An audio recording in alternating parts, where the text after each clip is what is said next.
Shalom saudara-saudara yang dikasihi oleh Tuhan. Kesatuan dari kepelbagaian itu menampakkan sebuah keindahan.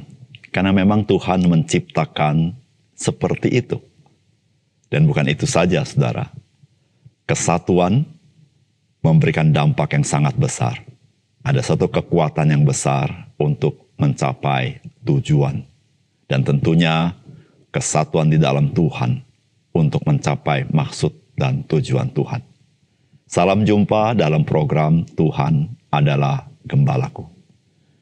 Menjadi seorang pelayan Tuhan yang cerdas dan bertalenta, itu adalah hal yang baik.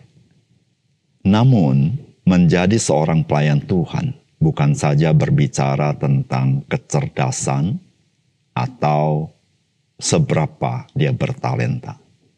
Melainkan menjadi satu kesatuan, saling menopang dengan tujuan yang sama. Dan itu merupakan aset yang sangat penting. Dan mungkin saudara bisa menjadi barang langka hari ini. Saudara, pekerjaan Tuhan bukan tergantung kepada satu orang. Melainkan Tuhan memakai tiap-tiap pelayannya di bagiannya masing-masing. Sehingga menampakkan keindahan Tuhan bagaikan mosaik yang memberikan pesan dan memberikan impact kesan yang lebih kuat. Sekarang mari kita membaca Filipi pasal 2 ayat 19 sampai 30. Tetapi dalam Tuhan Yesus kuharap segera mengirimkan Timotius kepadamu, supaya tenang juga hatiku oleh kabar tentang hal ihwalmu. Karena tak ada seorang padaku yang sehati dan sepikir dengan aku, dan yang begitu bersungguh-sungguh memperhatikan kepentinganmu.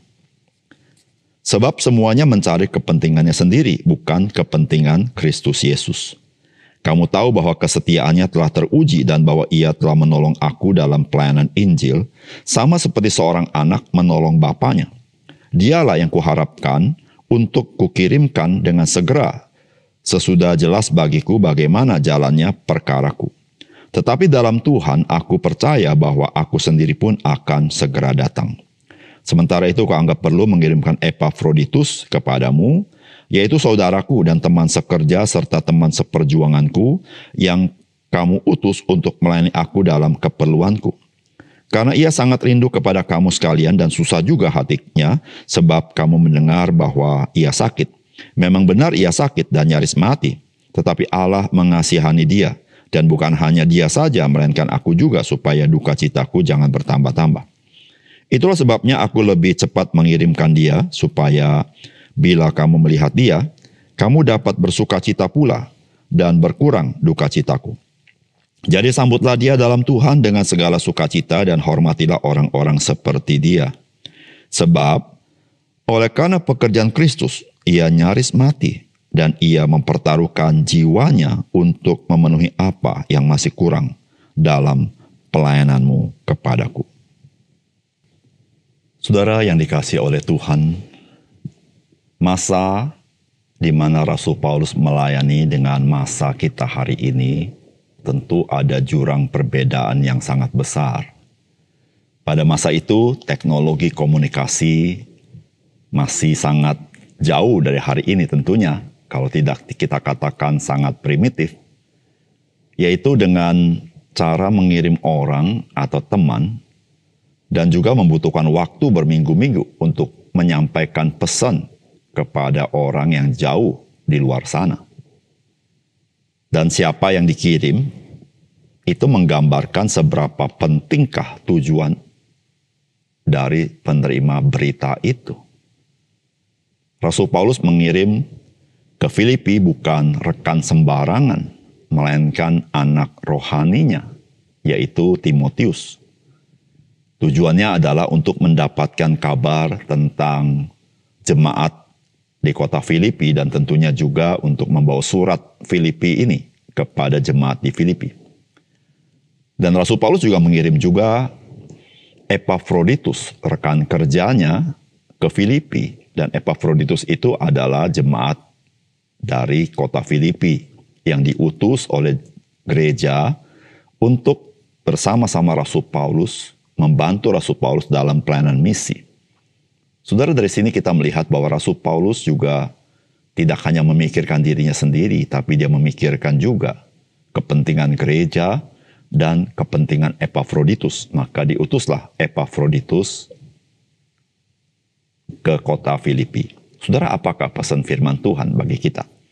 Yang pertama, saudara, jadilah rekan sepelayanan yang sehati dan sepikir, serta teruji kesetiaan kita. Saudara, firman Tuhan berkata begini, "Tetapi dalam Tuhan Yesus, kuharap segera mengirimkan Timotius kepadamu, supaya tenang juga hatiku oleh kabar tentang hal ihwalmu. Karena tak ada seorang padaku yang sehati dan sepikir dengan dia, dan yang begitu bersungguh-sungguh memperhatikan kepentingan, sebab semuanya mencari kepentingan sendiri, bukan kepentingan Kristus. Kamu tahu bahwa kesetiaannya telah teruji, dan bahwa ia telah menolong aku dalam pelayanan Injil sama seperti seorang anak menolong bapaknya." Saudara, tidak dapat dipungkiri kalau kita mempunyai teman, rekan sekerja yang sangat suportif. Saudara, itu sangat nyaman, saudara. Saudara, kenyamanan itu membuat kita lebih efektif di dalam melakukan pekerjaan kita. Demikian juga di dalam pekerjaan Tuhan. Saudara, kehadiran Timotius di dalam pelayanan Rasul Paulus itu sangat memberikan support yang besar kepada Rasul Paulus, karena Timotius itu dikatakan melayani seperti seorang anak kepada bapaknya. Saudara, maksudnya tidak ada udang di balik batu. Dia melayani apa adanya. Dan saudara, Timotius menjadi seorang yang teruji kesetiaannya. Dan dia bukan hanya setia, tapi dia ada seorang yang bersehati dan sepikir dengan Rasul Paulus di dalam melayani Tuhan. Saudara yang kasih dalam Tuhan, semuanya itu terjadi karena Timotius bukan mencari kepentingan diri sendiri, tetapi mencari kepentingan Kristus. Saudara yang kasih dalam Tuhan, jikalau kita tahu betapa indahnya mempunyai rekan sepelayanan, rekan kerja yang seperti Timotius, maka saudara, marilah kita menjadi orang yang seperti itu. Yaitu orang yang dapat bersehati, bersepikir, di dalam tim melayani bersama-sama, atau di dalam tim pekerjaan bersama-sama. Bukan saja itu, kita menjadi orang yang setia. Saudara, kesetiaan saudara-saudara, itu lahir ketika kita tidak mencari kepentingan diri kita sendiri, tetapi kita mencari kepentingan Kristus. Saudara, disitulah kita menjadi orang percaya yang tulus, atau bahasa lain yang genuine, artinya lahir batin sama, tidak ada perbedaan. Saudara, semua lahir karena kasih. Saudara, jikalau kita sebagai orang percaya melayani Tuhan bersama-sama di dalam tubuh Kristus, dan kita hidup seperti itu bagaikan Timotius, saudara, betapa indahnya gereja dilihat oleh dunia ini. Dan saudara, itulah yang memberikan efek yang besar sehingga orang boleh mengenal kasih Tuhan. Saudara, mari kita mulai dari diri kita sendiri, menjadi rekan sepelayanan yang bersehati, sepikir, dan teruji kesetiaan kita. Yang kedua, saudara, jadilah pelayan Kristus yang mengasihi Kristus dan mengasihi pekerjaan Tuhan. Saudara, firman Tuhan berkata begini, "Karena ia," yaitu Epafroditus, "sangat rindu kepada kamu sekalian dan susah juga hatinya, sebab kamu mendengar bahwa ia sakit. Memang benar ia sakit dan nyaris mati, tetapi Allah mengasihani dia, dan bukan hanya dia saja, melainkan aku juga, supaya duka citaku jangan bertambah-tambah. Itulah sebabnya aku lebih cepat mengirimkan dia, supaya bila kamu melihat dia, kamu dapat bersuka cita pula dan berkurang duka citaku. Jadi sambutlah dia dalam Tuhan dengan segala sukacita, dan hormatilah orang-orang seperti dia. Sebab oleh karena pekerjaan Kristus ia nyaris mati, dan ia mempertaruhkan jiwanya untuk memenuhi apa yang masih kurang dalam pelayananku." Saudara, mengasihi Kristus dan mengasihi pekerjaan Tuhan seharusnya merupakan satu kesatuan yang tidak terpisahkan. Tetapi kenyataan tidak selalu demikian, bukan? Ada kalanya ada orang percaya yang mengakui bahwa dia sangat mengasihi Kristus, tetapi dia kurang mengasihi pekerjaan Tuhan. Dia tidak mau terlalu terlibat, dan dia juga tidak mau memikirkannya, tapi dia berkata dia mengasihi Kristus.